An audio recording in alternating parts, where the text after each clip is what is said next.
Hello everyone, part 2. So, in the last one, we left with the way to make all the tweet coming from the database. So we're gonna continue with this kind of thing. So today, what we're gonna do, it's gonna be the basic CRUD operation for the tweet. So what I mean by CRUD, I mean create, read, we already get every tweet, but I want to get maybe only one. After that, I want to delete and update. So this is what we're gonna do today. So in the last one, we finish. I make a fetch here request, and we get everything inside the GraphQL IDE. So we get every tweet coming in from the MongoDB database we have right there, where we see when we start the DB, we get the mux data always. So perfect. So now what we need to do. So first thing, I think we get every tweet. So now why don't get one tweet? So how we're gonna work with that? We go to the schema first, and now here we're gonna do. So I'm gonna make it at the top. I think it's better to put the singular one at the top. In here, I'm gonna make use of get tweet again, like the other one. I'm gonna say I want to return a tweet. But the thing is here, how MongoDB can know which one I want to toggle. That's why here we're gonna pass an argument right there where I'm gonna say underscore ID, and now here I'm gonna make use of something you maybe never seen, because here I'm using string. I'm gonna put ID like that. ID, what it's ID? It's another type already built on GraphQL, and this is for like this is the one who they're gonna cache. Plus this is for that really need to be unique. So that's why it's really good to put that with ID. And so the good thing to put it there too, because it's the ID. And here I'm gonna add another thing. I'm gonna add an exclamation point. So what I mean here, it's by doing this inside an argument, I'm gonna say this thing here, it's required. If I don't pass an ID, don't fetch. So that's why GraphQL, it's really awesome with that too. It's where you don't need to do like all the kind of validation in the server and say, oh, if you don't send me this thing, I don't do this. I'm gonna get my tweets type here. I'm gonna put one here and one here. Why? Now this thing means that cannot be null. So for sure, GraphQL gonna know this one for sure gonna came to my front end. For sure, 100%. What I mean by that, it's you're gonna see when we're gonna create, we have no choice to having text, and the ID it's always built on MongoDB, so we don't need to care about that. After that, I'm gonna jump on my tweet resolver. So this is the way I work. So I do my schema first, and after that I go to my resolver. So I go to the resolver again. I'm gonna keep the same pattern. So I'm gonna make use of like the same order. So get tweet at the top. And now here what I'm gonna do, I'm gonna make use of the find by ID function coming in from Mongoose. So this is function, it's really easy. You're gonna find one item by his ID. But how can I access the ID? So this is where we have this function here, who take 3 arguments. The first one is the parent. I'm gonna talk about that later, but for now we don't really need for this one. So I'm gonna just put underscore, would that mean I don't need this one. After that here, I'm gonna have an args. Args is gonna be what I have inside my schema right there. So that's gonna be an object. And because this is an object, I can destructuring this thing by doing this. So I want to only get the ID of it. So now, because it's a function, I can pass my ID right there. So for the one who don't understand the structuring right there, this is a ES6 feature that just means I don't want to do args that ID here. By doing this, I can just take I create a variable with the property of the object ID structuring. And now what I need to do, I go to my resolver, and you're gonna see so much simple. Get tweet, tweet resolver, get tweet, that's it. So now I'm gonna check my term, nothing break, perfect, gonna recreate. So now how I can test that, I'm gonna fetch every one. I'm gonna take one of the ID, and after that, I'm gonna make another request by doing, oops, I need to refresh. So I'm gonna do a get tweet. I'm gonna put the ID and the text. I'm gonna take the first one.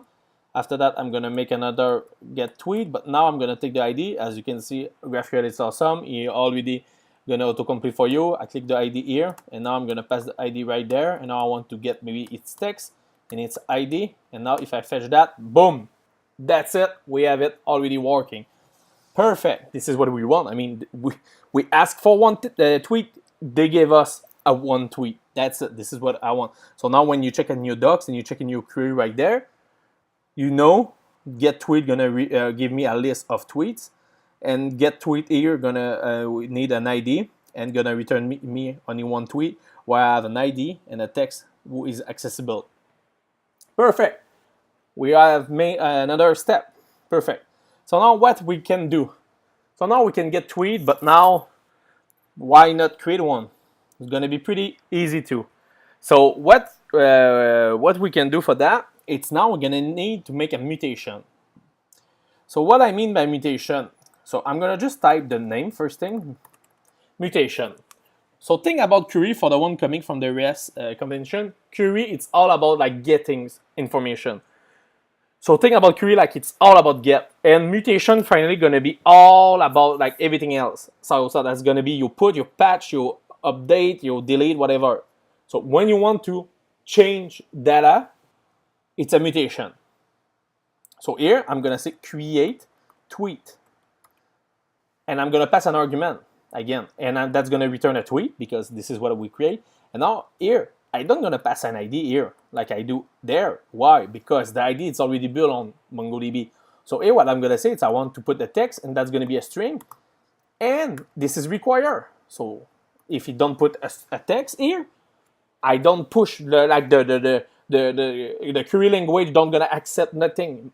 So we know the server don't gonna receive it. So now here what we just need to do is put mutation here, and we're gonna put mutation like that. After that, we go to tweet resolver. I'm gonna put create tweet here, and now I'm gonna say tweet that create. So this is the function from MongoDB. But now, which argument I pass, I don't need the parent again, but now I'm gonna say args, so the object. So now what I can do, look at this, bang, I put the full object. Now some of you are gonna say, oh yeah, but you can maybe send something else. No, it's impossible. GraphQL block everything for us. You're gonna see in a moment. So now we go back to index in the resolver, and now we're gonna pass mutation like that. And now I'm gonna say create tweet, and I'm gonna say tweet resolver that create tweet like that.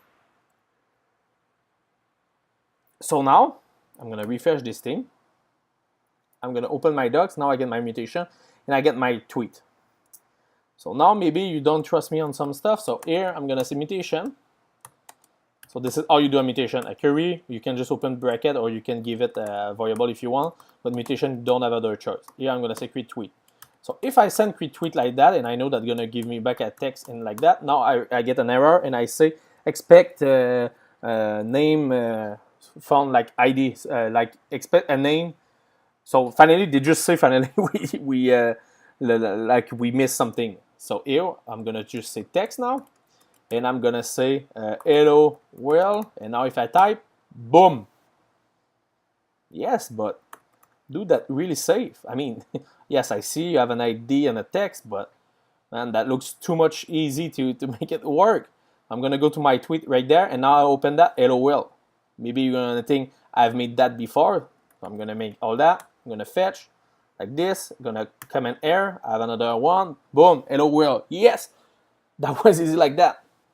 But the other question is maybe, oh, maybe you're gonna put here, I don't know, like email. So if I do this email, and I send that, oh, no argument email. Boom, man. GraphQL, it's so awesome. I love it so much. Make my life so much easier as a backend dev or a front-end dev. Make your life easier in the two ways. So here we are good. We are awesome. We can create a tweet. This is awesome. Perfect. Now we did the get. We did the create. So now maybe time to update it, because I type always hello world, and I maybe want to change that. Again, go to your schema. Go there, type update tweet. Here, what we need to make an update. So if we think about that, that's going to be pretty simple. What we need, first thing for sure, it's we need to have the ID, because we need to have an identification of the object we're going to update. and that need to be unique, because example, if I have two users called Emmanuel and I say I want to update the user Emmanuel, if I don't use its ID, man, we don't know which one I'm gonna update. So here I'm gonna say ID, and this is required. And now here what I can say is I'm gonna say text. I'm gonna show you another way in the future. I know they have another way, but for now, just this one gonna work. I'm gonna say text, and now I'm gonna say string. But now, don't put this exclamation. Why? Because remember, this is required. But maybe in the future we're gonna have more than just the text to update. And if we make it required, we don't gonna have other choice than passing the text too. So, and here we're gonna say we return a tweet. Perfect. So we did 1/3 of the job here. The second third here is that we go there, we say update tweet, like that, and now this one going to be again a function, and we have a beautiful function called find by ID and update, like that. We can start already by having one easy one. We're going to go there, we're going to destructuring the ID, and we're going to pass it there, because find by ID and update take finally the ID first, and after that the object Q modify. So this is the equivalent of find one by ID, but you don't need to say ID equal ID. But now the thing is how we're gonna manage all the other arguments to make it a way easy to like scale and do other stuff. So for the right now, I'm gonna show you maybe another syntax you never seen. I'm gonna say res. I'm gonna go there, and I'm gonna say res, like that. What did I just did? If you don't understand this part, I have a video in the description where I talk about this spread res operator here. But for what that means really quick, it's finally I have my ID. So if you think about in the schema, I'm gonna have here an object with the ID and the text. Maybe I'm gonna have something else. So here for now I'm gonna say email string, like that. If I say that res, what that means, now this variable, so this variable res, gonna be this two thing now. So finally, res take all the rest which is not destructuring. So that's why it's pretty awesome to make use of it here, because maybe I'm gonna have like the tweet, I'm gonna maybe have like I don't know, like a number of like or whatever you want. Perfect. So now I have this stuff. I'm gonna go to my index. I'm gonna go there. I'm gonna say update tweet. I'm gonna say tweet resolver that update tweet. Now I go there. So now we're gonna need to manage two things. First thing is we're gonna need to refresh. Second thing, we need to get a tweet, because remember we need to have an ID for that. So I have this one. I'm gonna take this one. So key su, you see the good term here. So I'm gonna say mutation. I'm gonna say update tweet. I need the ID. I'm gonna pass the ID. Now this one I'm gonna say a text of hello world. Maybe I'm gonna make it smaller, yeah, like that.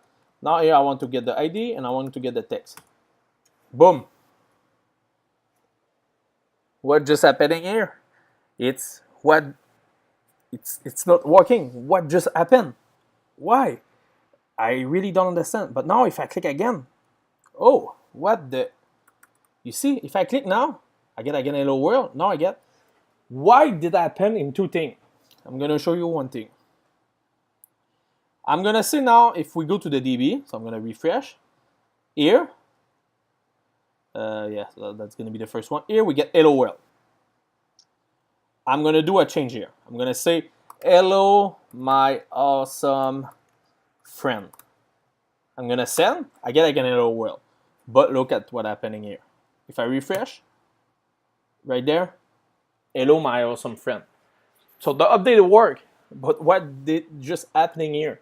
By default, this find by ID and update function don't return the new object, return the old object finally.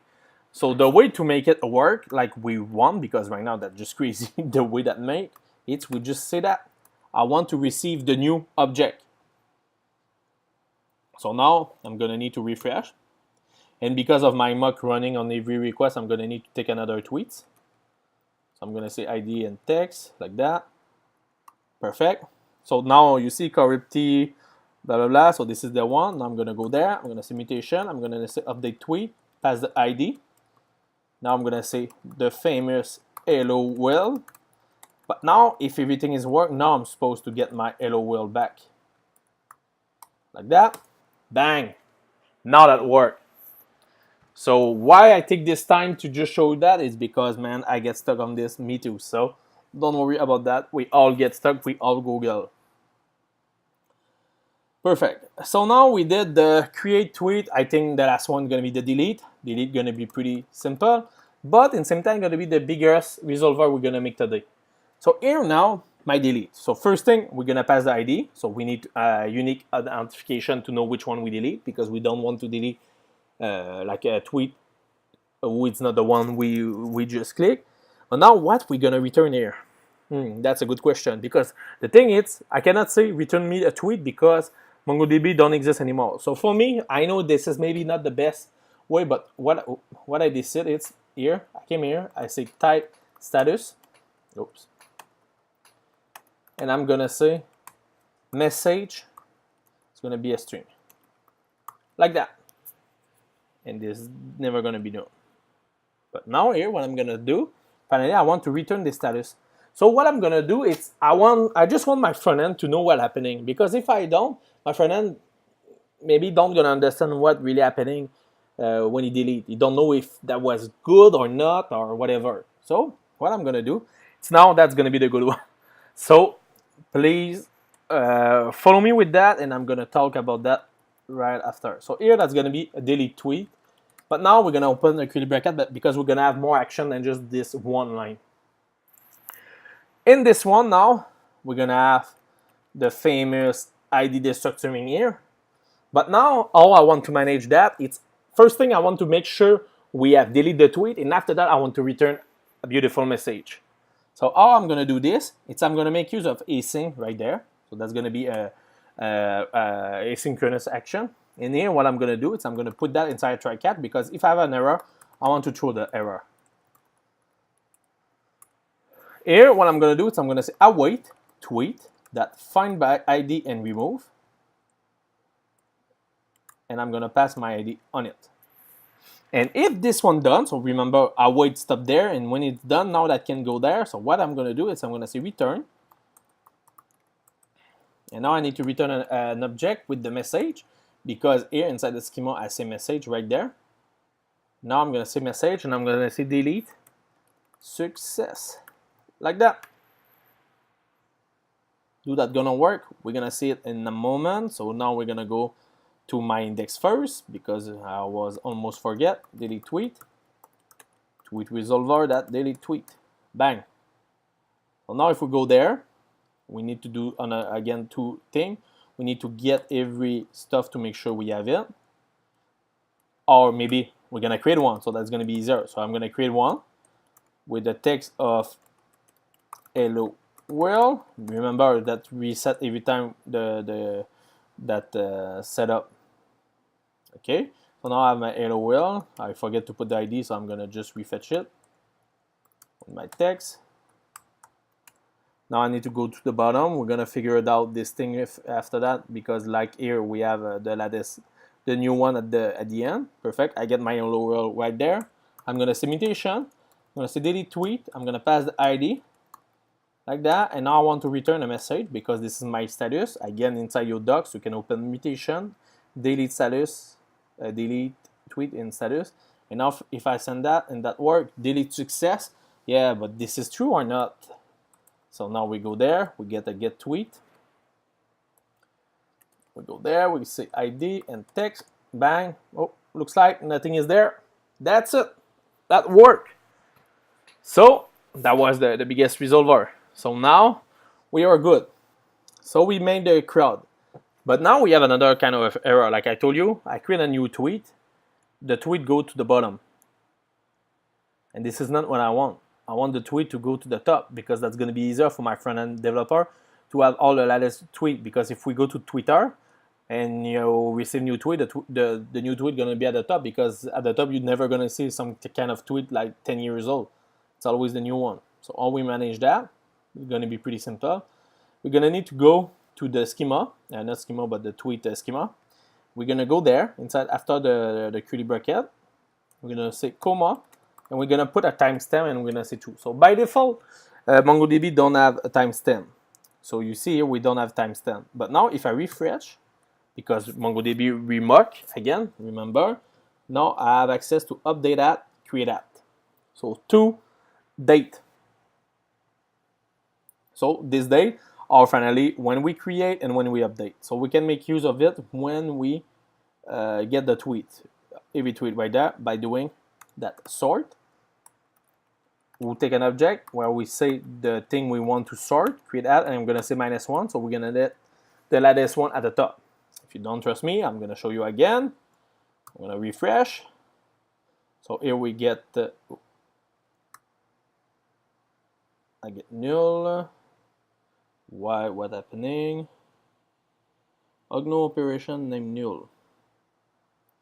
Created at. So I maybe make a mistake. That sort created at. I think that's good. So what I maybe think it's